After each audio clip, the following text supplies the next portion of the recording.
Hey, Sushi. Hi. Did you get the recordings? Yes, I have it all. Excellent. Leave the recorder on the desk and give me an hour to organize everything. Whatever you say. See you in an hour. Bye. Seems like it's been an hour to me.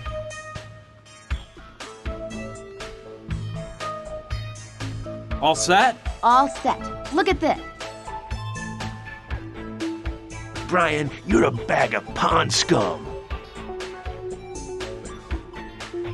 How does it sound? Wonderful, Sushi. And you said I was unbelievable. You're the amazing one. Well, it's no big deal. I ended up using Gustav's voice because he seemed like the thug leading the show. We'll make the call using my computer, but the computer has a system that will make them think they're receiving the call from Gustav and Theodore's cell phone. I've also prepared the sample of Gina with a few touch-ups, including gunshot sound effects I added in. Let's go. I hope everything turns out okay. I'm sure it will, Sushi. I trust you.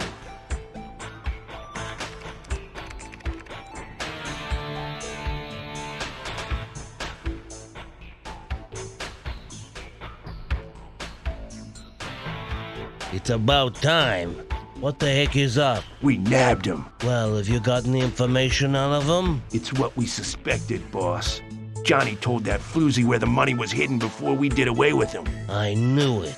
So, what about the cash? Do you have it back? Bad news, Chief. The money's history. What? What do you mean it's history? Let me explain, boss. When we got here and found that bimbo and her little friend, we decided to follow them without them seeing us. You know, to see if they'd lead us to the cash. And? And it worked, boss. We followed them to an old abandoned mine, and apparently that's where Johnny hid the booty after the heist. We caught him by surprise exiting the mine with 2 huge trunks, but this stupid mule Theodore jumped the gun, as usual, and shot too soon. You useless, incompetent donkeys! Theodore missed and they ran back into the mine. We chased after him and trapped him at the end of the mine shaft full of boxes. Boxes of dynamite, that is. I screamed at Theodore, "Don't shoot!" But that dim-wit of a Russian had already fired a gunload of bullets. The whole place turned into an inferno in 1 second. We ran out and escaped from the mine by an inch. Stupid morons. The whole mine blew to bits with the floozy and that idiot inside. And the money, unfortunately. I'm sorry, boss. The way we left that place, there was no way to get the money out, and... You lying killer. You killed him, and now you want to keep the money for yourself. What was that? Gustav, you filthy rat! That was the girl who was screaming! Gustav! Gustav! You won't steal a cent from me! Perfect. The seed has been sown. Cool. Oh, and thanks for calling me an idiot. I'm sorry, but it has to be credible. It doesn't matter. This came off great. It sure did. Excuse my lack of modesty, but I did a wonderful job here. And you don't even know about the icing on the cake yet. What icing? Listen, and try not to fall to the floor and kiss my feet. I hacked into a Swiss bank and created an account under Gustav and Theodore's names with a balance of $20 million. I printed up a receipt from the account and stuck it into Gustav's wallet. It's hidden well enough that he won't find it before the right time. Tomorrow, I'll instruct Oscar to take the killers out of the jail, blindfold them, and take them far away from here. I'll tell him to abandon them on some remote highway, but to make sure he gives them their stuff back first. Either I'm way off here, or the Sandrettis will soon find them. I wouldn't want to be in their skin when the Sandrettis find the receipt from the Swiss bank. Simply brilliant, Sushi. You never cease to amaze me. The only thing is, I'll have to lend Oscar the thug's car. I thought I'd use it myself to pick up Gina and go straight to the Mojave Bank before having a panic attack, but... Oh, take it. It doesn't matter. Oscar can just take one of my Hummers tomorrow. One of your Hummers? Yeah, I have 3 in the barn, so that's all worked out. Anyway, let me tell you something. I hate goodbyes. I always end up in tears. So I'd rather just stay here by my computer instead of watching you leave, okay? Thanks for everything, Sushi. I'll never forget you. Goodbye, Brian. Please come back someday. And send me some email. My address is sushidouglas@hotmail.com. Of course I'll write to you, Sushi. So long. Farewell.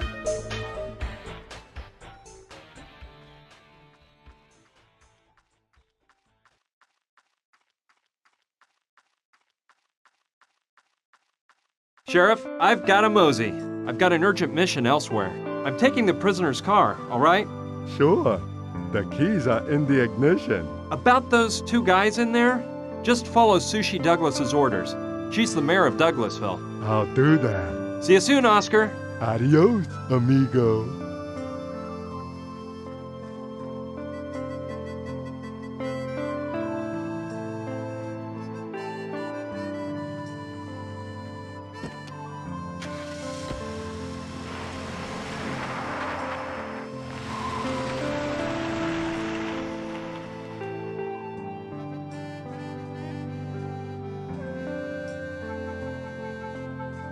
Goodbye, Brian. We'll miss you.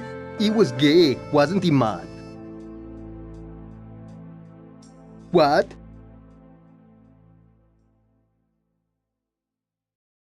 It's amazing how Sushi helped me put all the pieces together, isn't it? She's an amazing girl.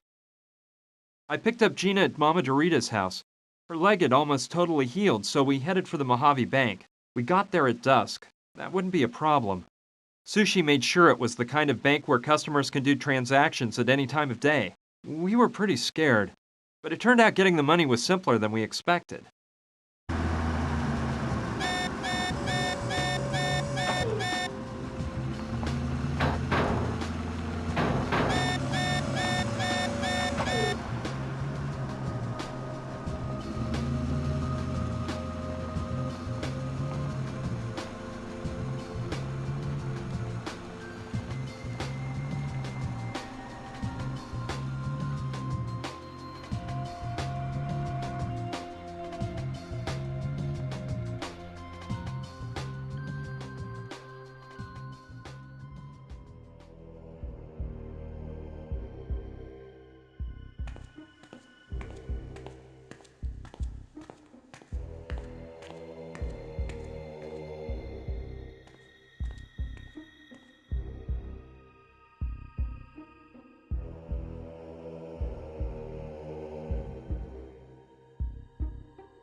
Can you believe it?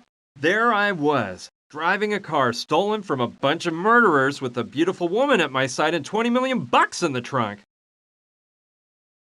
Las Vegas was close by, so we headed that way. We ditched the car and checked into a luxury hotel. Throwing caution to the wind, Gina insisted we get the best room in the hotel, the honeymoon suite, obviously for newlyweds. So, we signed in under bogus names, pretending we just got hitched. Let me tell you guys, that sure made up for the bad days I've had.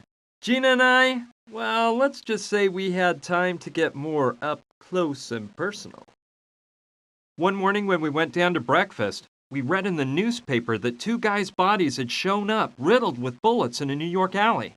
Their description left no room for doubt. It was definitely Gustav and Fyodor. They didn't give any further information in the paper, but I can imagine what went down. Stop lying, you leeches. Where's the money? I swear we don't have it, Don Roberto. That tramp's little friend is smarter than we thought. He framed us. So what about that telephone call? I never made that call, Don Roberto. You filthy mutt. Do you think I can't recognize your scratchy betraying voice, you cellar rat? We aren't lying, Don Carlo. We would never betray you guys. Roberto, perhaps they aren't deceiving us. Gustav and Fyodor are our best men, and they've always been loyal. I know, Carlo. I know. But unfortunately, loyalty comes at a hefty premium these days. And I guess losing it for $20 million isn't a bad deal. So let's see if your faithful boys have an explanation for this. It was tucked away very nicely in Gustav's wallet.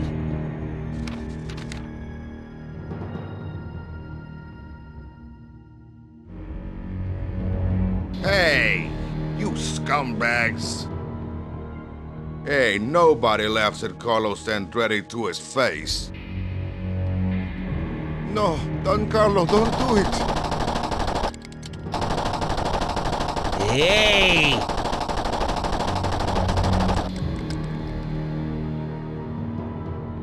Damn it, Carlo. If they're dead, we'll never get back the money. I don't care. We got more than enough dough. The most important thing is that nobody else will be enjoying our money.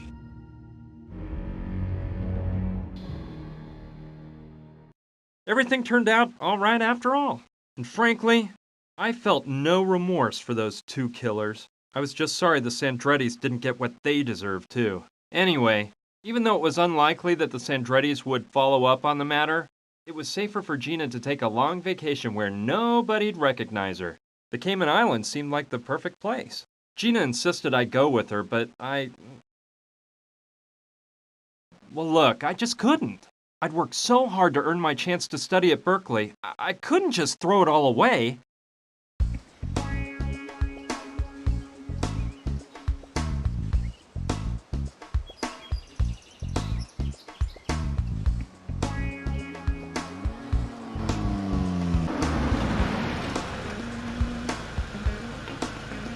We made it.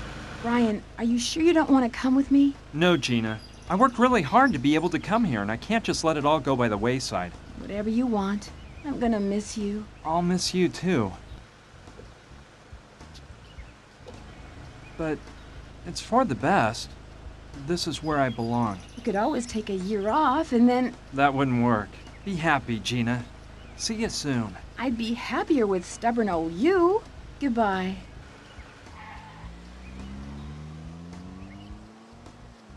Why do I feel like a total idiot?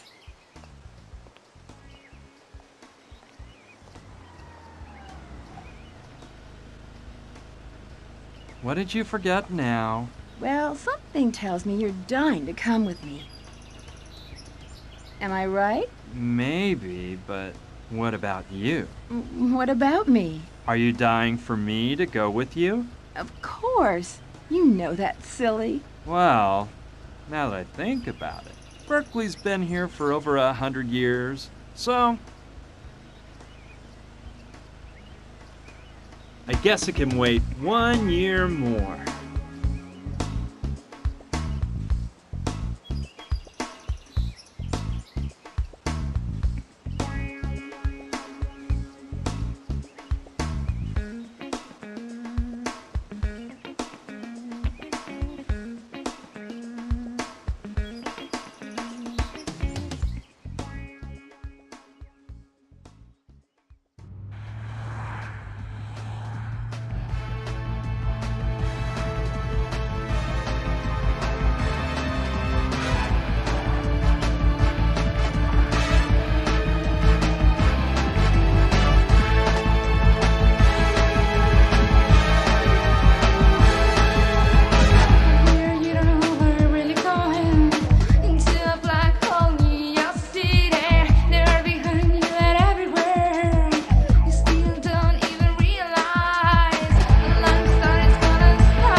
Yeah, I know what you're thinking.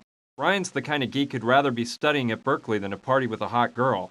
Well, I admit I almost did. But at the last minute, I heard a little voice say something I heard in a movie a long time ago. In the film, the main character reaches the conclusion that there are times in life when you have to know when to say,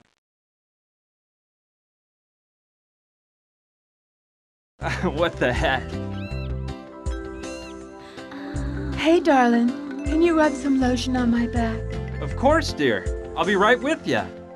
Well, friends, now I must bid you farewell. As you can see, duty calls. I hope I haven't bored you too much with this little adventure story. So, I'll be seeing you real soon, okay? Brian, are you coming? Yep. So, like I said, friend, see you soon.